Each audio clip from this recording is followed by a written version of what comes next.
21 তারিখ রাত 9টায় প্রথম টি-20 ম্যাচে আমেরিকার বিপক্ষে আমেরিকার মাটিতে মাঠে নামবে বাংলাদেশ। বিশ্বকাপকে সামনে রেখে আমেরিকার মাটিতে নিজেদেরকে ঝালিয়ে নেওয়ার পাশাপাশি আমেরিকাকে হারাতে প্রস্তুত বাংলাদেশ।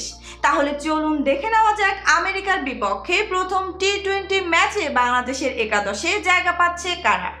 ভিডিওর বিস্তারিত থাকছে প্রতিবেদনের বাকি অংশে। যুক্তরাষ্ট্রের বিপক্ষে ওপেনিংয়ে ব্যাট করতে নামবে তানজিদ হাসান তামিম।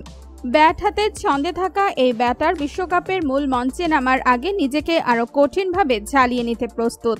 আরেক ওপেনার হিসেবে ব্যাট করতে নামতে পারে সৌম্য সরকার। ব্যাট হাতে রানে ফিরেছে এই ওপেনার ব্যাটার। সৌম্য নিজের দিনে ব্যাট হাতে কতটা বিধ্বংসী হয়ে উঠতে পারে সেটা সবারই জানা রয়েছে। তিনে ব্যাট করার সম্ভাবনা রয়েছে সাকিব আল হাসানের, কেননা শান্ত খুব একটা সুবিধা করতে পারছে না এই পজিশনে, যার ফলে মূল মঞ্চে নামার আগে এই পজিশনে সাকিবকে নামানো হতে পারে। এরপর ব্যাট করতে নামবে তাওহিদ হৃদয়। যুক্তরাষ্ট্রের বিপক্ষে নিজের সেরাটা দিতে মুখিয়ে রয়েছে সময়ের সেরা এই মিডল অর্ডার ব্যাটার। 5-এ ব্যাট করতে দেখা যেতে পারে নাজমুল হোসেন শান্তকে।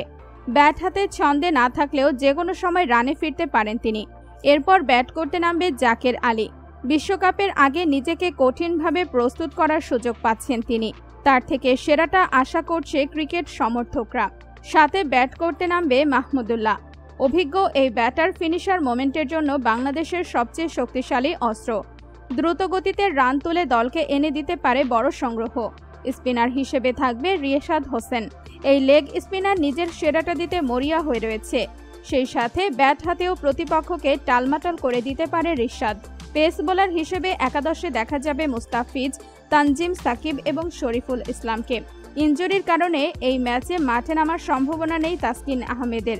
এই সেরা একাদশ নিয়ে প্রথম ম্যাচে যুক্তরাষ্ট্রকে হারাতে মাঠে নামতে যাচ্ছে বাংলার টাইগাররা।